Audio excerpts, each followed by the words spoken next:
guys, this is the chicken feet adobo. So it's getting ready na po. So yan. Yan po yung ating chicken adobo. Okay, so ready to eat na po siya. So dalawang pack po siya galing ng Cusco. So shout out po sa aking mga minamahal na mga subscriber, silent viewers, sa mga PWs, kaibigan matindi, mega love shout out. At ito na po ang ating chicken feet.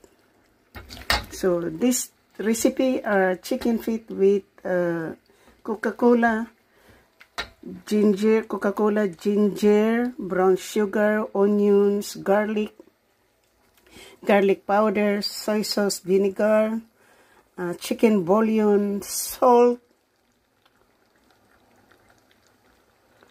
and of course water and cooking oil, and marami pang ibang ingredients, oyster sauce, at syempre ang Coca-Cola na nagpapalasa po ng ating chicken feet. Yan.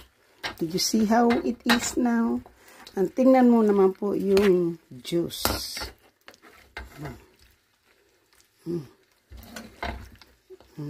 Diba? Yan ang masarap. So, ito po yung style po ng aking pagluluto. So, binabrown.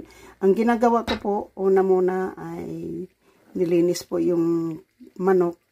Tapos pagkatapos ng manicure ng manok ay hinimas ko po ng asin. Pagkatapos hinugasan ko ng maraming beses po. Pagkatapos ay nagpakulo tayo ng tubig at inilagay po natin yung manok. At pinakuluan po muna natin yung manok para po maalis po yung lansa ng manok at saka syempre yung kanyang maduming unang tubig. So yan po. So malinis na po pagkatapos ay nag-stir fry in sa kawali. Ginisa muna yung manok bago ay sinalo yung ginger, garlic at saka onions. Pagkatapos nung nahalo na po ay inalagay na po ang Coca-Cola bago ang tubig at saka yung soy sauce na pinagmarinate. Pinagsama ko na ng isang bisis.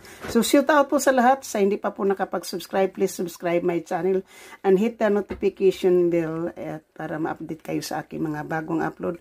At syempre po, wag po kayo mag-skip ng ad kung kayo po ay nanonood po ng aking video. Maraming salamat po. I love you all.